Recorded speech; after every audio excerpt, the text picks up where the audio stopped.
ನಮಸ್ಕಾರ ಸ್ನೇಹಿತರೆ,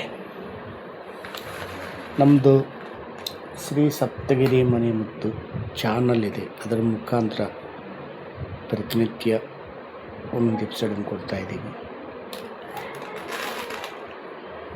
ಇದು ನಮ್ಮ ಪ್ರಕೃತಿಯಲ್ಲಿ ಸಿಕ್ಕುವಂತಹ ಆಹಾರಗಳಲ್ಲೇ ನಾವು ಅದು ನಮಗೆ ಪ್ರತಿನಿತ್ಯ ಕೈಗೆ ಸಿಗುವಂತಹ ಪದಾರ್ಥಗಳಲ್ಲಿ ನಾವು ಕೊಡ್ತಾಯಿದ್ದೀವಿ.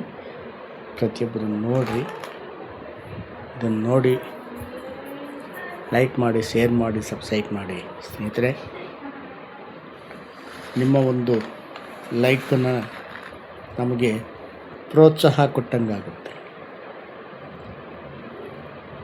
ದಯವಿಟ್ಟು ಲೈಕ್ ಮಾಡಿ, ಶೇರ್ ಮಾಡಿ, ಸಬ್ಸ್ಕ್ರೈಬ್ ಮಾಡಿ.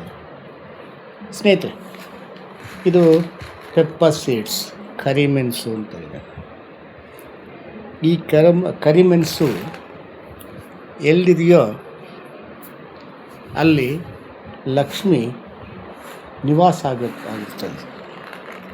ಅಷ್ಟು ಪವಿತ್ರವಾದದ್ದು ಈ ಒಂದು ಕರಿಮೆಣಸು.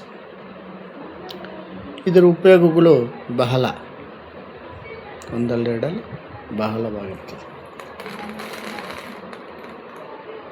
ಇದು ತ್ರಿಕಟುಕ ಅಂತೀವಿ, ಅದರಲ್ಲಿ ಮಿಕ್ಸ್ ಮಾಡ್ತಾರೆ.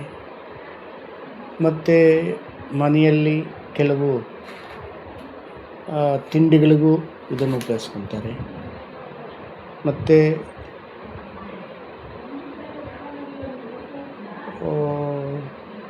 ಕಷಾಯ ಮಾಡ್ತಾರೆ. ಮತ್ತು ಈ ಪುಡಿಯನ್ನು ಮಾಡಿ ಅನೇಕ ರೀತಿಯ ತಿಂಡಿಗಳಿಗೆ ಇದನ್ನು ಉಪಯೋಗ. ಇದು ಏನಪ್ಪ ಅಂದರೆ ಕಫ ನಿವಾರಕ. ನಾವು ತಿಂದ ಆಹಾರ ಜೀರ್ಣಕ್ರಿಯೆ ಆಗದೇನೆ ಅದು ಕಫವಾಗಿ ನಾನಾ ಭಾಗಗಳು ಹೋಗಿ ಅಲ್ಲಿ ಪೇಯ್ನ್ ಅಂದರೆ ನೋವನ್ನು ಉಂಟು ಮಾಡುವ ಈ ಒಂದು ಕಫವನ್ನು ನಿವಾರಣೆ ಮಾಡೋ ಶಕ್ತಿ ಈ ಒಂದು ಪೆಪ್ಪರ್ ಸೀಡ್ಸ್ ಇದೆ ಸ್ನೇಹಿತರೆ. ಇದು ಕೆಮ್ಮು ಬಂದಾಗ ಈ ವೀಳ್ಯದೆಲೆ ಮತ್ತು ಬೆಲ್ಲ 3 ಸಾರಿ ಸೇವನೆ. ಬೆಲ್ಲ ಜಾಸ್ತಿ ಬೇಕು, ಕಡಿಮೆ ಇರಬಾರ್ದು. ಕಾರಣ ಅದು ಇದೆಲ್ಲ ಖಾರ ಅಲ್ಲ, ಅವ್ರು ತೊಂದರೆ ಆಗಬಾರ್ದು. ಆದ್ದರಿಂದ ಬೆಲ್ಲ ಸ್ವಲ್ಪ ಜಾಸ್ತಿ ಇರಲಿ.